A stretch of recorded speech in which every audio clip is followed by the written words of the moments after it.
అజ్ఞాతంలో ఉన్న cinema director Ram Gopal Varma కోసం పోలీసులు గాలింపు కొనసాగుతోంది. ఆర్జీవీ కోసం 6 పోలీసు బృందాలు గాలిస్తున్నాయి. తెలంగాణ, తమిళనాడు, కేరళలో పోలీసులు జల్లెడ పడుతున్నారు. రామ్ గోపాల్ వర్మపై 2 తెలుగు రాష్ట్రాల్లో 9 కేసులు నమోదయ్యాయి. తాను ఎక్కడికి పారిపోలేదంటూ ఆర్జీవీ ఓ వీడియో విడుదల చేశారు. మరోవైపు విచారణకు హాజరు కాకపోవడంతో ఒంగోలు పోలీసులు సీరియస్ గా ఉన్నారు. ఆయన ముందస్తు బెయిల్ పిటిషన్పై నేడు హైకోర్టులో విచారణ జరగనుంది.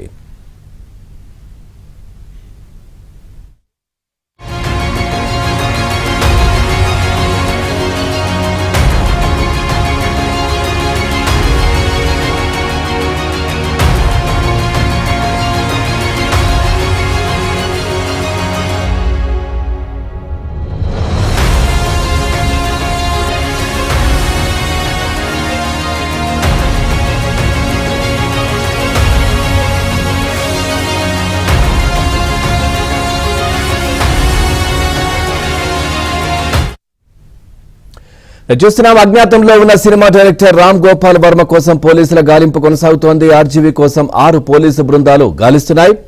తెలంగాణ, తమిళనాడు, కేరళలో పోలీసులు జల్లెడ పడుతున్నారు. రామ్ గోపాల్ వర్మపై 2 తెలుగు రాష్ట్రాల్లో 9 కేసులు కూడా నమోదయ్యాయి. మరి దీనికి సంబంధించి మరింత సమాచారాన్ని మా కరెస్పాండెంట్ వెంకట్రావు అడిగి తెలుసుకుందాం. వెంకట్రావు, ఒకవైపు పోలీసుల గాలింపు అయితే కొనసాగుతోంది, ఇంకోవైపు రామ్ గోపాల్ వర్మ మొన్న చూసాం మోహన్ లాల్ తో నేనున్నానంటూ ఫోటో పెట్టారు ఆ ట్విట్టర్ అకౌంట్ లో, ఎక్స్ వేదికగా. అట్లాగే ఇప్పుడు వీడియో కూడా రిలీజ్ చేశారు. చాలా మంది కూడా నిరాశ చెందుతున్నారు. సో నేనేదో పారిపోయానని చెప్పేసి అట్లాంటిది ఏం జరగలేదంటూ కూడా ఆయన వీడియోలు పెడుతున్న పరిస్థితులు కనిపిస్తా ఉన్నాయి. ఏంటి అసలు ఏం చెప్తున్నారు పోలీసులు దీనికి సంబంధించి?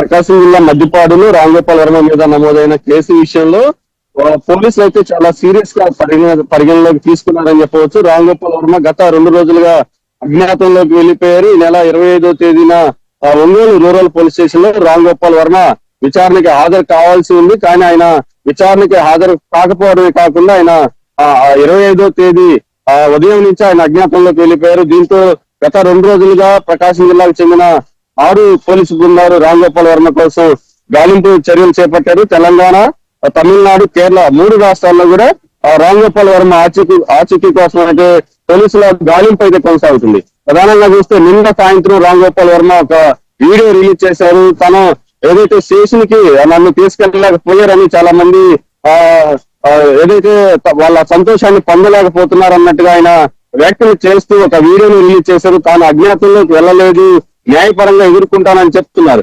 కానీ ఇక్కడ ఒంగోలు పోలీసులు చెప్తుంది ఏంటంటే అజ్ఞాతంలోకి వెళ్ళకపోతే న్యాయ విచారణకి రావచ్చు కదా అని చెప్పని పోలీసులు అయితే చెప్తున్న పరిస్థితి. ఒకవైపు విచారణకి 2 సార్లు రామ్ గోపాల్ వర్మకి అవకాశం ఇచ్చినా గానీ హాజరు కాలేదు. అటువంటి పరిస్థితుల్లో చివరిగా 25వ తేదీ విచారణకి హాజరు కావాల్సి ఉండగా ఆ విచారణకు కూడా హాజరు కాకుండా అజ్ఞాతంలోకి ఎలా వెళ్ళిపోతారంటూ కూడా పోలీసులు చెప్తున్న పరిస్థితి.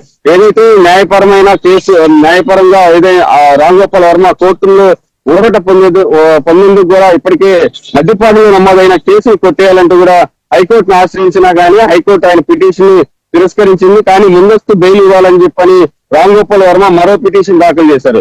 రామ్ గోపాల్ వర్మ పిటిషన్ నిన్న విచారణకు రావాల్సి ఉండగా ఈ రోజుకి వాయిదా పడింది. ఈ రోజు మధ్యాహ్నం లోపు ఏదైతే రామ్ గోపాల్ వర్మకి ముందస్తు బెయిల్ లభిస్తుందా లేదా అన్నది కూడా కొంత ఉత్కంఠగా మారింది.